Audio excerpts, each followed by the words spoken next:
ঢাকার দিয়াবাড়িতে milestone school and কলেজে বিমান বাহিনীর একটি উড়োজাহাজ বিধ্বস্তের ঘটনায় পাইলট ফ্লাইট লেফটেন্যান্ট তৌকির ইসলাম সাগর নিহত হয়েছেন।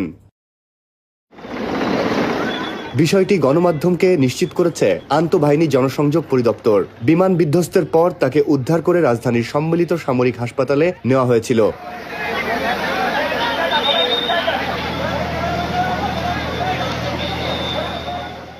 বিধ্বস্ত হওয়া এয়ারফোর্সের F-7 বিমানটির পাইলট ফ্লাইট লেফটেন্যান্ট তৌকির ইসলাম সাগর ৩৫ নম্বর স্কোয়াড্রনের এবং ৭৬তম বাংলাদেশ এয়ারফোর্স একাডেমি কোর্সের একজন সদস্য ছিলেন।